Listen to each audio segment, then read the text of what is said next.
Pemirsa, kembali lagi di Special Report. Amerika memilih Trump ke Gedung Putih. Nah, sekarang di studio telah hadir dengan kami yaitu Teuku Reza Shah, seorang pengamat hubungan internasional, dan juga Pinkan Mambo, artis yang juga lekat sekali dengan yang namanya Amerika Serikat. Selamat malam Pak Reza dan juga Mbak Pinkan. Selamat malam, selamat datang. Terima kasih. Terima kasih sudah bergabung begitu dengan News TV untuk melihat seperti apa jalannya proses inaugurasi di sana. Betul, kalau kami mau tanya dulu ke Mbak Pinkan nih ya. Ini baru dari Amerika kan ya? Kalau nggak salah sempat tinggal di sana kemarin. Ya, sempat tinggal di sana. Nah, lu gimana pada saat itu masih pada zamannya Obama ya? Artinya ya, baru Obama. Berarti sekitar baru dekat-dekat ini. Kurang lebih berapa ya? Saya baru 2 tahun di Indonesia. Oke, langsung saja deh. Kira-kira kan Donald Trump ini terkenal sekali di sana ya. Iya. Kadang-kadang suka buat sensasi. Sampai di sini terkenal juga. Terkenal juga. Nah, Mbak Pinkan lihatnya di sana sebenarnya sosok Donald Trump ini seperti apa sih?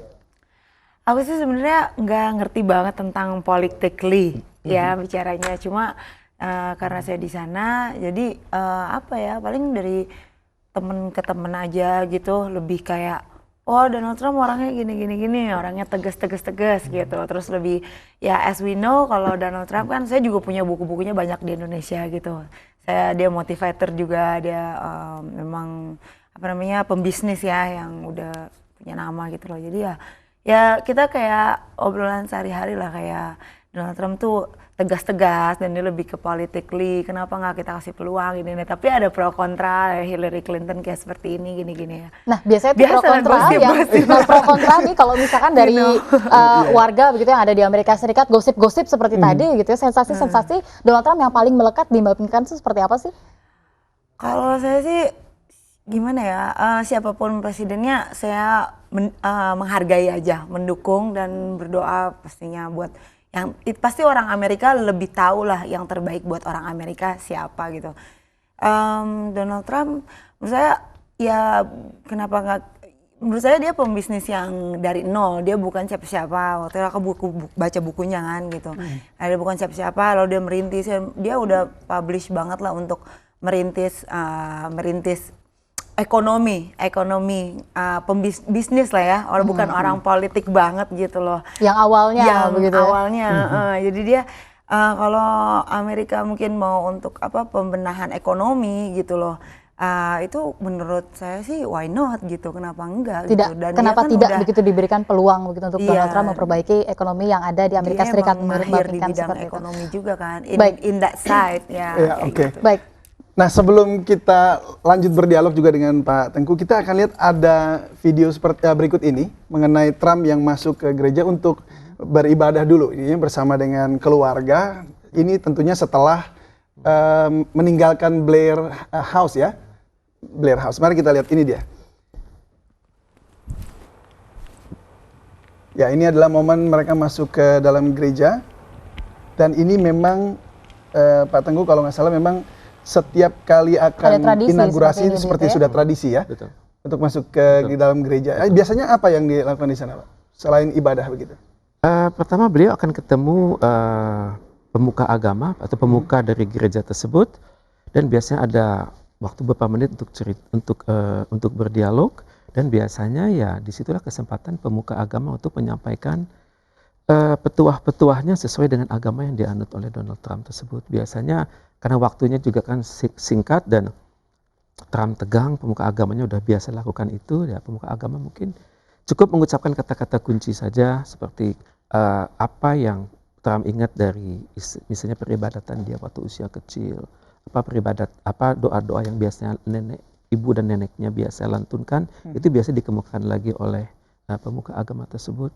Dan di situ Trump secara nggak langsung mengatakan, ya mohon berkat dari gereja bahwa saya akan menjalankan amanah negara, dan untuk itu mungkin banyak berita-berita yang agak-agak aneh tentang diri saya, ya saya akan terlahir kembali, saya akan menjadi pemimpin yang lurus semakin lurus, kira-kira seperti itu. Tapi biasa itu confidential.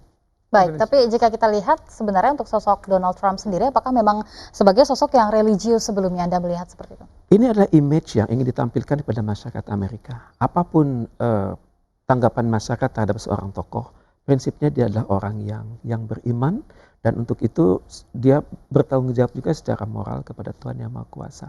Nanti dia akan disumpah di situ, dan disumpah menurut agamanya, dan tentunya doanya sudah, sumpahnya sudah jelas bahwa dia akan memimpin negara secara jujur, kemudian akan taat kepada hukum.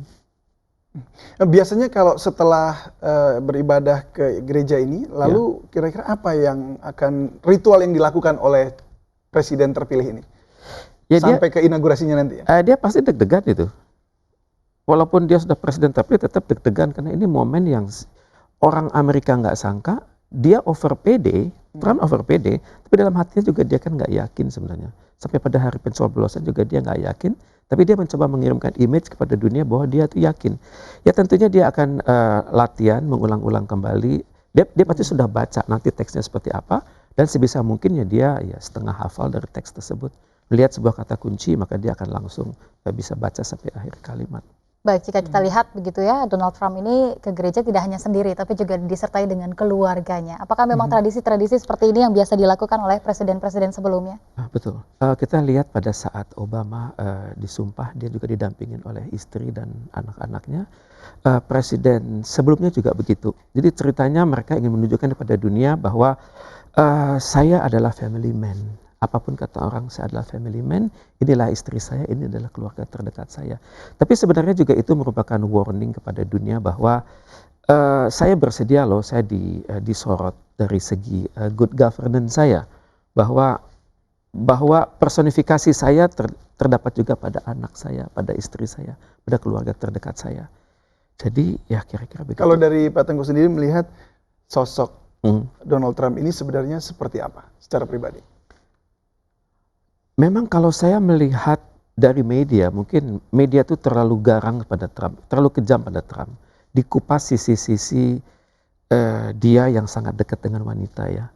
Tapi kalau saya boleh ambil, saya sebagai orang Indonesia melihat Trump itu lebih banyak daripada pengelolaan dia atas film Apprentice. Itu kelihatan. Dia desainer program, dia merancang program, dia menseleksi orang, dia memutuskan siapa yang menang. Walaupun sudah menang, dia tes lagi. Ini tentunya menunjukkan bahwa inilah pria Amerika yang sekarang dibutuhkan. Orang yang tahu cerita, orang yang tahu medan, bisa memilih pelaku untuk medan tersebut. Fungsi CEO begitu ya? Fungsi CEO, dan akan menarik kita lihat bagaimana seorang businessman membawa Amerika kepada American Glory yang sudah diidamkan dari masyarakatnya dulu. Baik, kalau Mbak Pinkan begitu sempat tidak sih baca-baca, tadi kan sempat juga ya membaca bukunya. Apa sih yang Mbak Pinkan ini tahu dari Donald Trump dan juga keluarganya?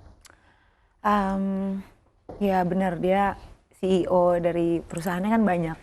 Dia pintar mengatur, dia meeting itu 1 jam tuh per 10 menit ganti orang.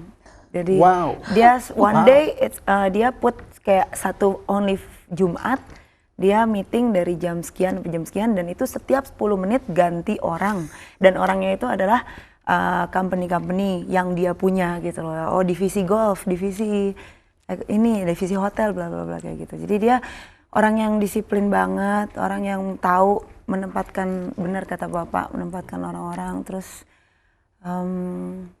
bagaimana ya dengan nggak tahu deh sih dengan negatifnya, cuma positifnya sih itu sih, positifnya dia disiplin orangnya, disiplin dan mengatur bisnis, ekonomi dia jago juga. Ya dibayangin dia ngaturin semua perusahaan-perusahaan itu, dan dia orangnya lagi main golf, dan kadang-kadang orangnya lagi vacation sama keluarganya gitu. Jadi dia harus sistematik. Dia fleksibel juga tapi sistematis ya. Ya. Tapi kalau dari informasi yang didengar gitu ya, itu atau yang juga dibaca, secara pengelolaan keuangan bagaimana dia? Kalau matematikanya ya, kalau saya logika aja gitu ya. Saya nggak tahu sih ya dari mana sudah. Soalnya ada isu-isu macam-macam soal teks segala macam begitu ya. Kalau baca di Google ada negatifnya banyak ya, bla bla bla. Cuma kalau kalau bicara ekonomi gitu ya, matematikanya kalau menurut saya kenapa enggak diberikan kesempatan, maksudnya dukunglah siapapun presidennya. Misalnya Donald Trump kan ekonominya gimana nggak jago kan, dia harus mengatur semua